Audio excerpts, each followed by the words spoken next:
Good morning, student. Welcome in another video lecture session for BCom Semester 2, subject Financial Accounting 2, chapter Purchase of Partnership Firms Business. એટલે કે ધંધાની ખરીદીના હિસાબો. Student last લેક્ચરમાં આપણે આ ચેપ્ટરનો practical question number 3 જે આપણા બુક પ્રમાણે ક્વેશ્ચન નંબર 28 હતો એ આપણે કમ્પ્લીટ કરેલો છે. So today here we are going for next question. It is question number 23 as you seen on your screen, but it is question number 4 as per our video lecture session. So without wasting time, I am going to start question number 4.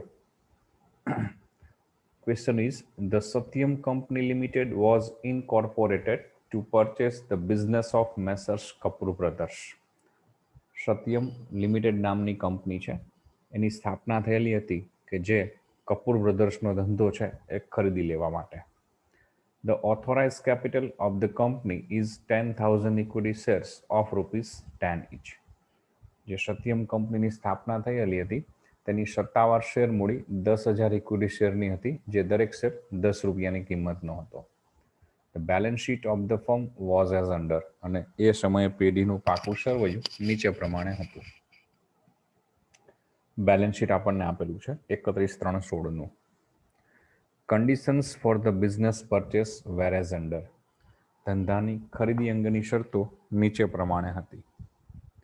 Number 1, land and building at ₹50,000, stock at ₹24,800, and other assets except investment were taken over at book value. Company છે એ પેઢીના જમીન અને મકાનની કિંમત ₹50,000 ગણશે, તો જમીન મકાન એટલે કે લેન્ડ બિલ્ડિંગમાં ટીક કરીશું. સ્ટોકની કિંમત 24,800, તો સ્ટોકમાં ટીક કરીશું. And other assets except investment, અન્ય મિલકતો રોકાણો સિવાયની were taken over at book value, ચોપડા કિંમતે સ્વીકારશે. એટલે કે રોકાણો છે એ કંપની સ્વીકારશે નહીં, તો ઇન્વેસ્ટમેન્ટમાં ક્રોસ ચોકડી કરી દઈશું, જે કંપની સ્વીકારતી નથી. Second, goodwill of the firm is to be valued at ₹10,000. Company છે એ પેઢીની પાઘડીની કિંમત ₹10,000 ગણે છે.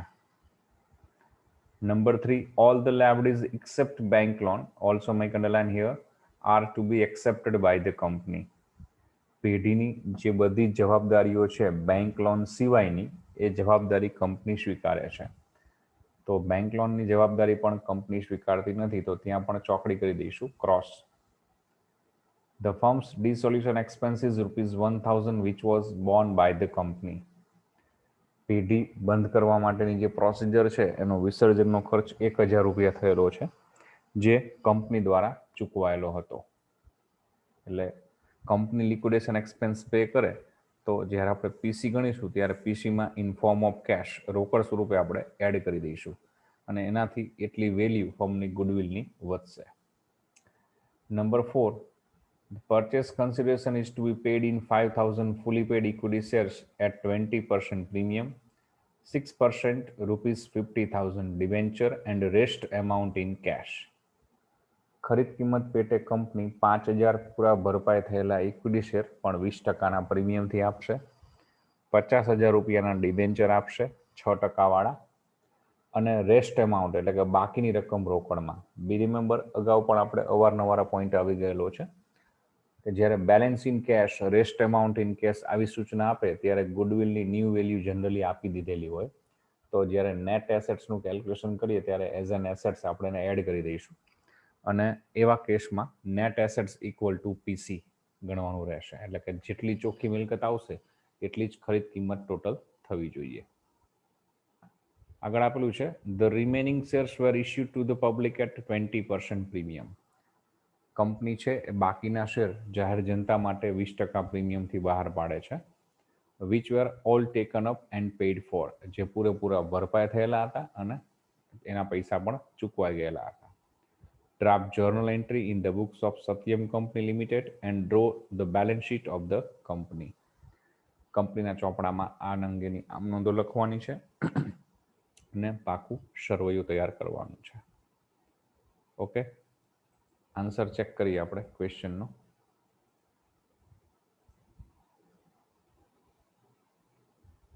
Here it is, answer number 4 as per our video lecture session, and it is answer number 23 as per book. First work note, net assets. Net assets is equal to assets taken over less liabilities taken over. સ્વીકારેલી મિલકતો minus સ્વીકારેલ દેવા. First એસેટ્સનું calculation આપણે જોઈએ તો balance શીટમાંથી જોતા જઈએ. પહેલું છે એસેટ્સમાં આપેલું છે લેન્ડ એન્ડ બિલ્ડિંગ, જેમાં ટીક માર્ક છે, મતલબ એની ન્યૂ વેલ્યુ આપેલી હશે. તો ઇન્ફોર્મેશન નંબર 1માં લેન્ડ બિલ્ડિંગની વેલ્યુ 50,000 કંપની ગણે છે, તો લેન્ડ બિલ્ડિંગ લખીશું 50,000. પછી આગળ આપેલું છે સ્ટોક ₹24,800, સ્ટોકના 24,800 ગણે છે, તો સ્ટોકના 24,800. પછી પ્લાન્ટ મશીન આપેલું છે, એમાં ઇન્ફોર્મેશન નથી, મતલબ બુક વેલ્યુથી, તો પ્લાન્ટ મશીનને જે આપેલું છે એ જ કિંમતે લખીશું 20,000. પછી ડેટર્સ, જેમાં પણ કોઈ ટીક માર્ક નથી, તો બુક વેલ્યુ બેલેન્સ શીટમાં આપેલી જ કિંમતે 23,200. દેન ઇન્વેસ્ટમેન્ટ, જેમાં ચોકડી કરેલી છે, મતલબ કંપની એ ઇન્વેસ્ટમેન્ટ એક્સેપ્ટ નથી કરતી, તો એને કન્સિડર નહીં કરીએ. પછી બિલ્સ રિસીવેબલ, એમાં પણ કોઈ ઇન્ફોર્મેશન નથી, તો 6,400 book value. Bank balance as per book value 9,600. Second ઇન્ફોર્મેશનમાં છે ગુડવિલ ફોર્મની છે એ કંપની 10,000 કન્સિડર કરે છે, તો ગુડવિલ ન્યૂ વેલ્યુ આપેલી હોય ગુડવિલની ઇન્ફોર્મેશનમાં, તો એઝ એન એસેટ્સ મિલકત તરીકે એને ધ્યાનમાં લઈશું, તો ગુડવિલને પણ એડ કરી દઈશું એસેટ્સમાં. So this way total assets taken over by the company from the firm ₹1,44,000. Now from liability side, as per information number 3, all the liabilities except bank loan are accepted by the company. Bank loan સિવાયની બધી જ જવાબદારી company છે એ સ્વીકારી લે છે. તો balance શીટમાં જોઈએ લાયબિલિટીઝ સાઇડ, તો 3 લાયબિલિટીઝ છે, bank loan, creditors and bills payable, જેમાં બેંક લોન છે એ કંપની એક્સેપ્ટ નથી કરતી. So remaining 2 liabilities accepted by the company with its book value, એની ચોપડે કિંમતે કંપની સ્વીકારશે. So creditors ₹22,000 and bills payable 7,000. So total liabilities accepted by the company from the firm ₹29,000. So assets taken over 1,44,000 less liabilities taken over 29,000. So net assets 1,15,000. Work note number 2, purchase consideration. As per information number 4, there is 5,000 share issued by the company at a 20% premium. So first form equity share, there is 5,000 share each of ₹10 issued by the company, but this share issued at a 20% premium. Sorry. Here make some mistake.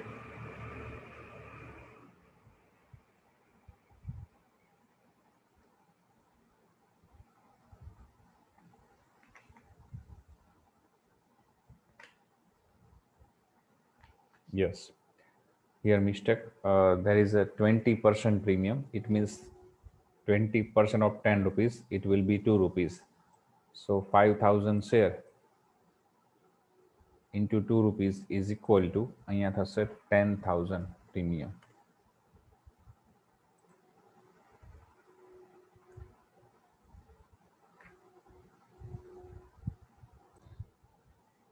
ફરીવાર જોઈ લે પીસીની વર્કનોટ. Purchase consideration, there is 5,000 share issued by the company as a purchase price to the firm at a 20% premium. So first form equity share, there is 5,000 share of ₹10 each, so there is 50,000 considered as a capital, but this share issued by the company at a 20% premium. So 20% of 10 rupees, it will be ₹2. So 5,000 share into 2 rupees per share, it means total 10,000 consider as a premium.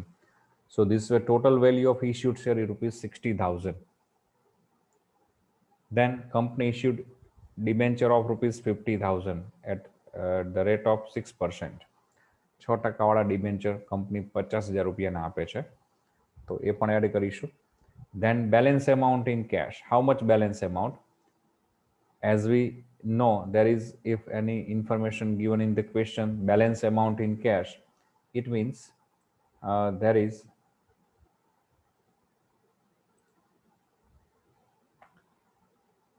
Net assets equal to PC. Here net assets 1,15,000. So total of PC,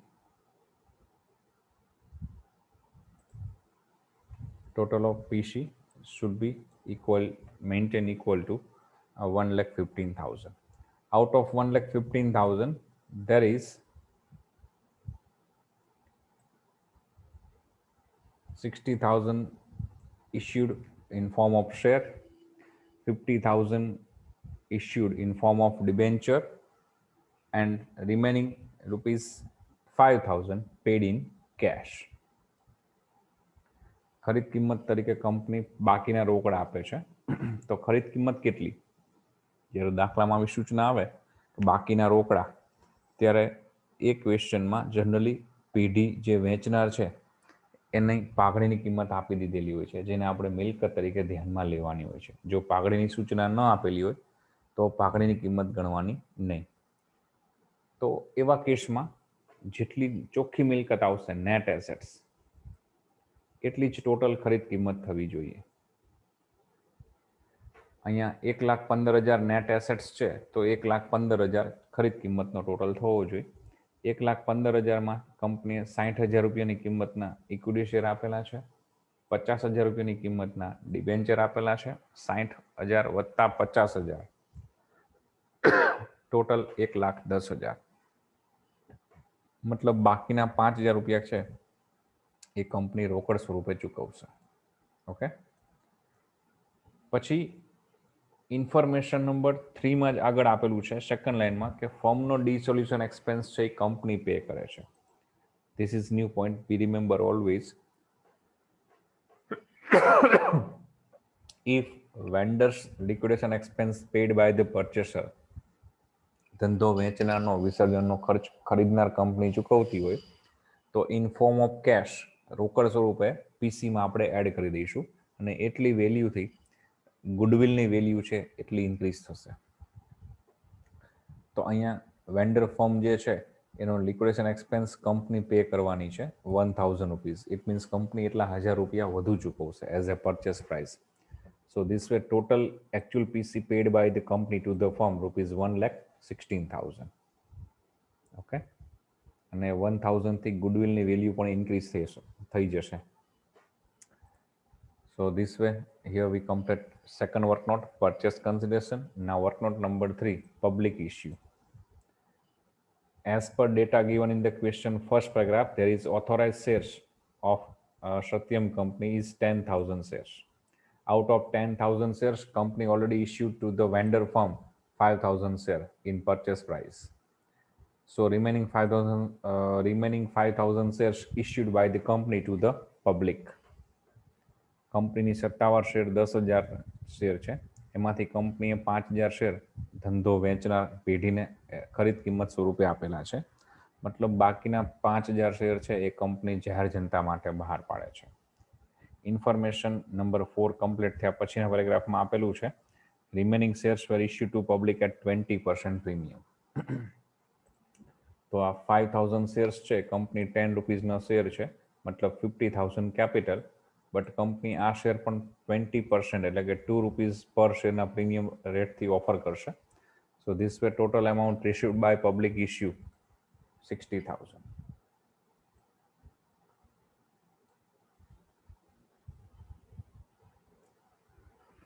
કંપનીની બુકમાં journal entry પૂછેલી છે અને balance sheet પૂછેલું છે. પહેલાં આપણે journal entry કરીએ. Necessary journal entry in the books of purchasing company Satyam company limited. Okay. Be remember journal entry છે અને બેલેન્સ શીટ છે એ ઓલવેઝ આપણે અહીંયા વર્કનોટ જે બનાવેલી છે નેટ એસેટ્સ અને પરચેસ કન્સિડરેશન એના ઉપરથી જ બનાવવાનું છે. ફર્સ્ટ વર્કનોટ આપણે કરેલી છે નેટ એસેટ્સ. તો નેટ એસેટ્સમાં જે કોઈ એસેટ્સ આપણે એક્સેપ્ટ કરેલી છે જે કોઈ વેલ્યુથી એ બધી જ ડેબિટ થશે. Like here goodwill, land building, plant machine, stock, debtors, bills receivable and bank. But be remember goodwill 10,000 છે અને પીસીમાં આપણે લિક્વિડેશન એક્સપેન્સ આપણે પે કરીએ છીએ ફર્મનો, એટલે એડ થશે. So goodwill account debit, land building account debit, plant machinery account debit, stock account debit, debtors account debit, bills receivable account debit, bank account debit. Net એસેટ્સમાં જે કોઈ એસેટ્સ આપણે કન્સિડર કરેલી છે, જે કોઈ વેલ્યુથી, એ બધી જ ડેબિટ થશે. અહીંયા એક પોઈન્ટ ધ્યાન રાખવાનો, ગુડવિલ 10,000ની વેલ્યુ ડિસાઇડ થયેલી છે, પણ વેન્ડર ફર્મનો એક્સપેન્સ છે પર્ચેસિંગ કંપની પે કરે છે, એટલે ઇનડાયરેક્ટલી કંપની એને ₹1,000 એડિશનલ પે કરે છે. મતલબ પીસી વધશે તો ઓબ્વિયસલી ગુડવિલ પણ વધશે. તો ન્યૂ વેલ્યુ ગુડવિલની 11,000 કન્સિડર કરીશું. પછી એ જ રીતે જે કોઈ લાયબિલિટીઝ એક્સેપ્ટ કરેલી છે એ લાયબિલિટીઝ ક્રેડિટ થશે. તો એ જ એન્ટ્રીમાં to creditors account, to bills payable account, અને finally to liquidator of vendor firm, અથવા ત્યાં ડાયરેક્ટ ટુ વેન્ડર્સ એકાઉન્ટ પણ લખી શકાય. જ્યાં આપણે વેલ્યુ જે લખવાની છે, બી રિમેમ્બર અહીંયા પીસી લખવાની છે, purchase price 1,16,000.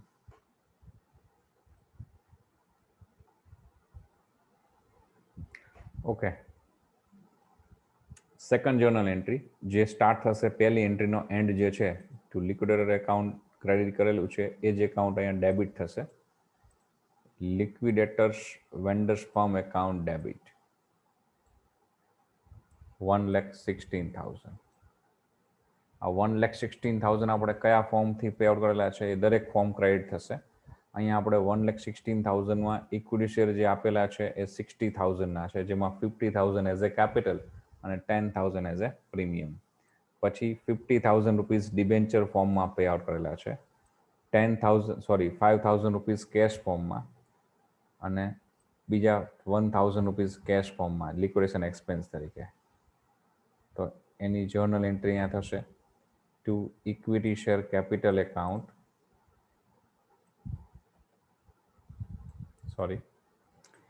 Two equity share capital account 50,000, to security premium account અહીંયા ચેન્જ કરીશું 10,000, to debenture account 15,000, and to cash bank account 6,000. Okay.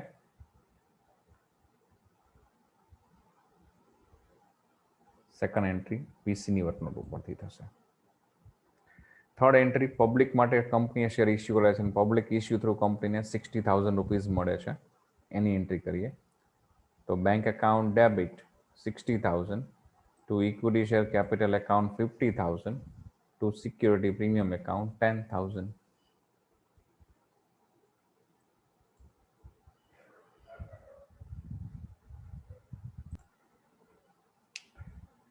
તો 3 એન્ટ્રી એ પૂરી થશે.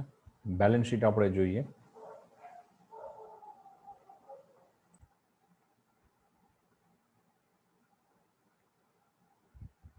બેલેન્સ શીટનું ફોર્મેટ જોઈએ તો ટાઇટલ છે Satyam company limited.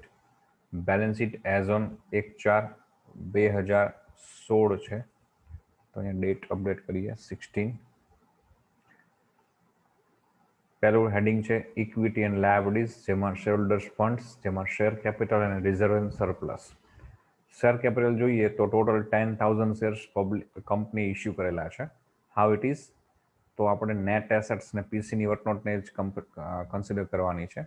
Very first કંપનીએ 5,000 shares as a purchase consideration ફોર્મને issue કરેલા છે, ₹10નો share 20% પ્રીમિયમથી. Then remaining 5,000 shares issued by company to the public as a public issue, that is also at a 20% premium. So these were 5 plus 5, 10,000 share issued by the company. So here 10,000 equity share of ₹10 each fully paid, and amount 1 lakh. Okay. Reserves and સરપ્લસમાં શું આવશે, તો reserves and સરપ્લસમાં જોઈએ તો કંપનીએ જે share as a purchase price આપેલા છે 20%, મતલબ ₹2 પર શેર પ્રીમિયમથી આપેલા છે. તો જે સિક્યોરિટી પ્રીમિયમ છે એ રિઝર્વ્સ એન્ડ સરપ્લસના હેડમાં આવશે 10,000. સેમ વે પબ્લિક માટે જે શેર ઓફર કરેલા છે એમાં પણ 10,000 સિક્યોરિટી પ્રીમિયમ છે. Total this were 10 plus 10, 20,000 security premium જે રિઝર્વ્સ એન્ડ સરપ્લસના હેડમાં આવશે.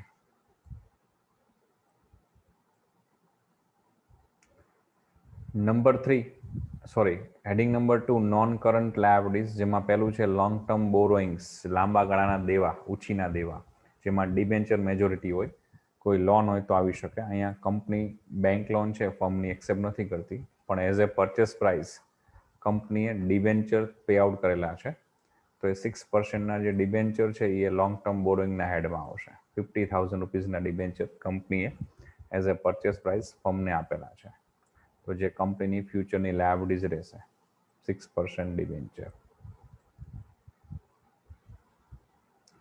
અધર નોન કરન્ટ લાયબિલિટીઝમાં કંઈ જ નહીં લખીએ અત્યારે. ડેશ કરન્ટ લાયબિલિટીઝ, જેમાં પહેલું છે ટ્રેડ પેએબલ્સ, જેમાં એઝ એ પરચેસ પ્રાઇસ એમાં નેટ એસેટ્સની વર્કઆઉટમાં જે ક્રેડિટર્સ બિલ્સ પેબલ છે એ ત્યાં આવશે ટ્રેડ પેએબલ્સના હેડમાં. Creditors and bills payable. Other current લાયબિલિટીઝમાં કોઈ આઉટસ્ટેન્ડિંગ એક્સપેન્સીસ હોય, કોઈ ઇન્કમ રિસીવડ ઇન એડવાન્સ હોય તો એ આવી શકે, પણ જનરલી એવું કંઈ ક્વેશ્ચનમાં હશે નહીં, ક્યારેક હોય તો એ અહીંયા નોટ થશે. So dash here. So this were total of liability side 1,99,000. Now from asset side, first title non-current assets, જેમાં tangible assets. તો net assets ની આપણે જે વર્કનોટ છે એમાં જે એસેટ્સ આપણે કન્સિડર કરેલી છે એમાં જે ફિક્સ્ડ એસેટ્સ છે like land, building and machinery, એ બંને ટેન્જિબલ એસેટ્સના હેડમાં રહેશે. પછી ગુડવિલ છે તો એ ઇન્ટેન્જિબલ એસેટ્સના હેડમાં આવશે. 10 + 1 11,000. પછીની એસેટ્સ આપણે જોઈએ તો stock, ડેટર્સ, bills receivable and bank balance. Stock છે એ કરંટ એસેટ્સ છે. કરંટ એસેટ્સના હેડમાં ઇન્વેન્ટરીઝ, ત્યાં સ્ટોક લખીશું. સ્ટુડન્ટ ધ્યાન એ રાખવાનું છે કે બધી જ વેલ્યુ આપણે વર્કનોટ જે બનાવેલી છે નેટ એસેટ્સ અને પીસી એ જ કન્સિડર કરવાની છે. ક્વેશ્ચનમાં બુકમાં કંઈ જોવાનું નથી. ટ્રેડ રિસીવેબલ, એમાં ડેટર્સ અને બિલ્સ રિસીવેબલ, જેમ ટ્રેડ પેએબલ્સમાં ક્રેડિટર્સ ને બિલ્સ પેએબલ આવે છે એમ ટ્રેડ રિસીવેબલમાં ડેપ્ટર્સ અને બિલ્સ રિસીવેબલ આવશે. ઓકે, એની વેલ્યુ જે નેટ એસેટ્સની વર્કનોટમાં છે એ પ્રમાણે 29,600 total. Then cash and cash equivalent, જેમાં આપણે જોઈશું તો bank balance how it is. સૌથી પહેલા 9,600 જે ફર્મની બેંક બેલેન્સ હતું, જે કંપની એક્સેપ્ટ કરે છે, સ્વીકારી લે છે. આપણે નેટ એસેટ્સની વર્કનોટમાં પણ એને કન્સિડર કરેલું જ છે બેંક બેલેન્સ.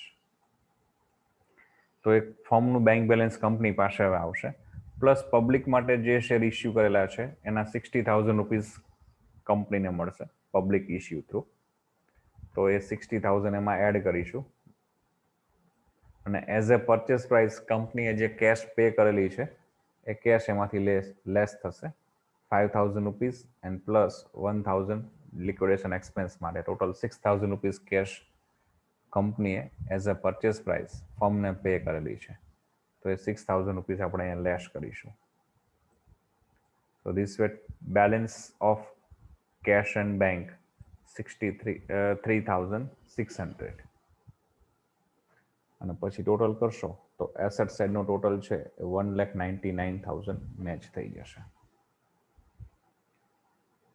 બેલેન્સ શીટ છે એ કંપનીનું છે માટે as per companies act 2013 vertical ફોર્મેટમાં બનાવવું કમ્પલસરી છે, એના હેડને ફોલો કરવા કમ્પલસરી છે. હા, એવું થઈ શકે કે તમે એનું ફોર્મેટ ઓરિજિનલ જે છે બેલેન્સ શીટનું એ ફોર્મેટમાં જે હેડ આપેલા છે એ બધા હેડને તમે કવર ન કરો તો ચાલે, બિકોઝ આપણે અહીંયા નોર્મલ ક્વેશ્ચન હોય છે એટલે કંપનીના જેટલા હેડિંગ છે એકચ્યુઅલી ફોર્મેટ પ્રમાણે એ બધા જ હેડ લખવાની જરૂર નથી, પણ આપણા ક્વેશ્ચન પ્રમાણે જે રિક્વાયર્ડ હેડ છે જરૂરી છે તો એ આપણે બતાવવાના રહેશે. તો જનરલી આપણે અત્યારે 2 ક્વેશ્ચનથી ફાઇનલ બેલેન્સ શીટનું ફોર્મેટ જોઈએ છે, એમાં જેટલા ડેટા છે ઓલમોસ્ટ બધા ક્વેશ્ચનમાં અને એક્ઝામમાં પણ તમારે એટલા ડેટા એ ટાઈપના આવશે, તો એટલા જ હેડ કન્સિડર કરવાના રહેશે. Okay, this way here we complete another practical question of the same chapter. Next સેશનમાં આપણે જશું ત્યારે આ જ ચેપ્ટરના આગળ પ્રેક્ટિકલ ક્વેશ્ચન કન્ટિન્યુ કરશું. Till then have a good day. Good bye, stay home, stay safe.